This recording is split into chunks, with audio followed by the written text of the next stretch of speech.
Ink Ribbon. Resident Evil 3 introduced us to the Nemesis, and he immediately became one of the most iconic enemies in not just Resident Evil, but in all of gaming, and today we are going to see what makes him tick.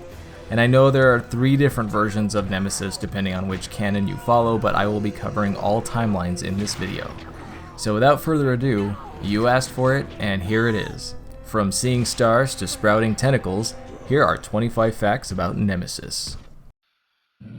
While he is mainly known as Nemesis, that name was actually given to him by fans due to the title having the word Nemesis in it in some regions. His actual nickname is Pursuer, and his official name by Umbrella is Nemesis T-Type.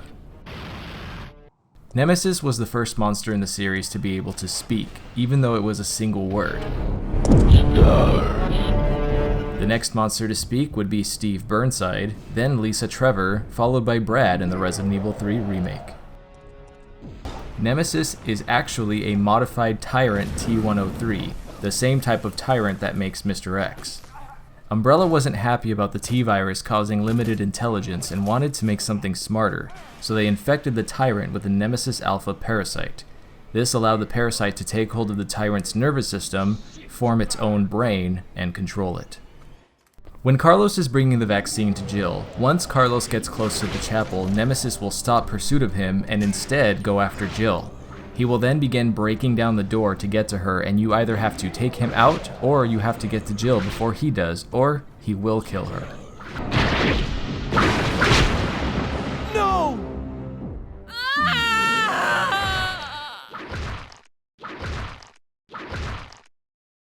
Because Nemesis secretes chemicals, it turns his skin a brown corroded color. These secretions also have regenerative abilities, which is why he always gets back up. In the original, his clothing is actually designed to protect him, which is why he begins to mutate after he is badly burned in the clock tower fight.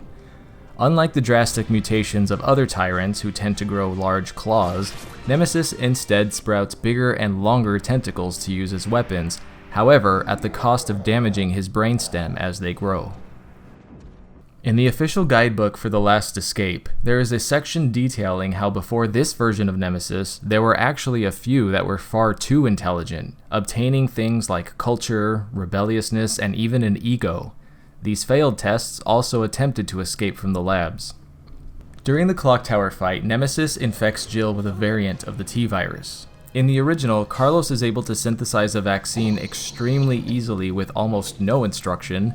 This is refined in the remake, explaining that Dr. Bard was ordered by Umbrella to develop a vaccine and had a sample of it on hand, although he was told by executives to destroy the sample vaccine in order to erase evidence of the virus existing.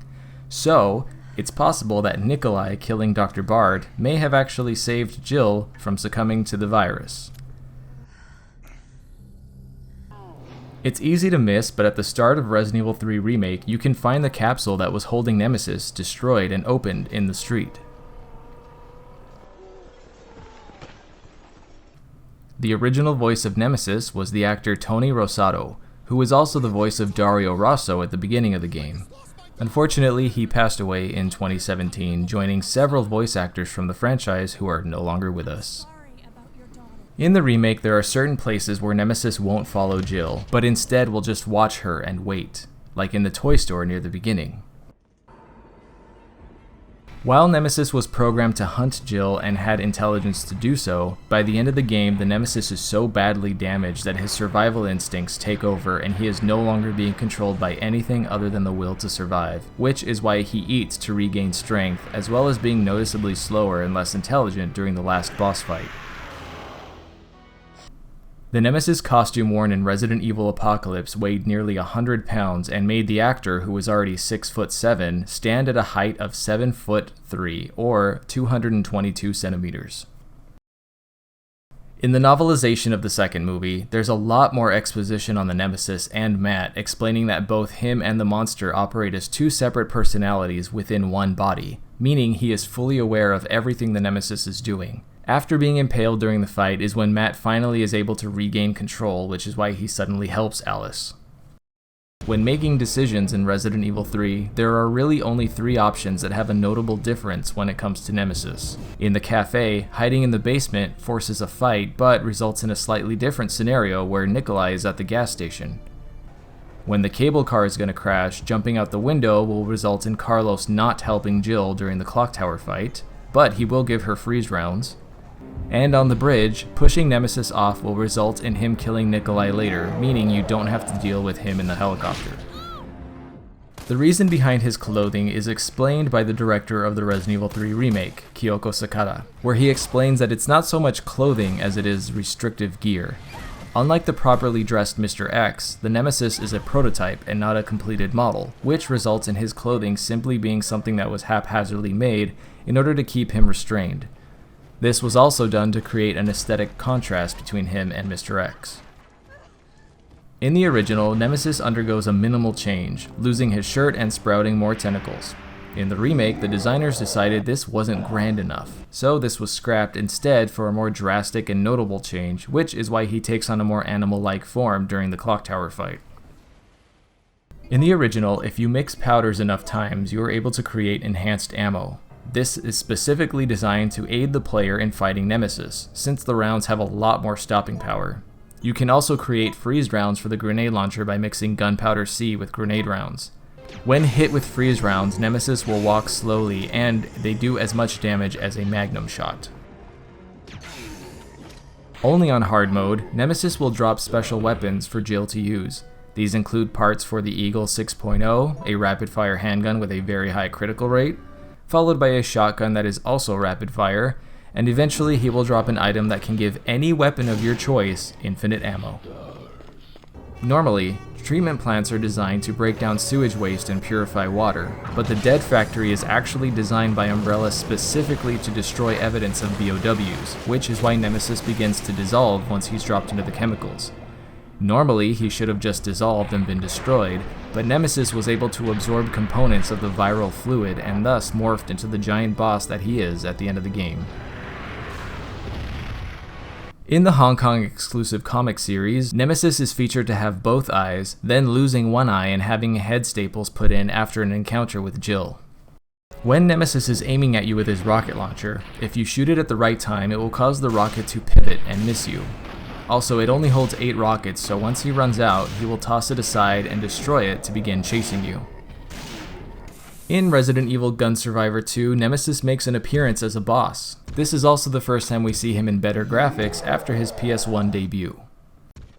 Throughout the game are several spots where Nemesis gets stuck on level geometry and is unable to pursue Jill, giving the player a very easy setup to take him down easily. Some of these locations are the lockpick door outside the RPD, Marvin's office, and standing on this crate. During the Mercenaries battle game, there are multiple Nemesis enemies you can fight in one room, but if you position yourself correctly and get one to hit another, they will register each other as enemies and begin fighting to the death.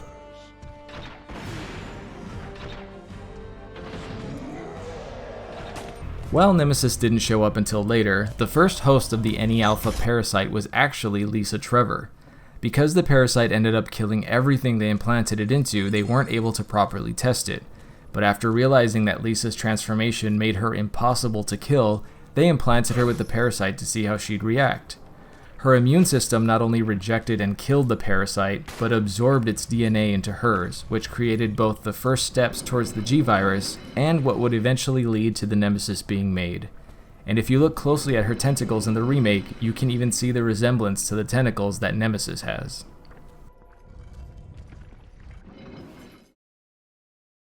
And that is it for this list. I hope you guys enjoyed it, and if there's anything you learned, then please hit that like button. And if there's any other Nemesis trivia I may have missed, please leave it in the comments.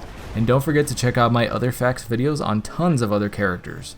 Until next time, I'm Kai Morgan, and as always, thanks for watching Ink Ribbon.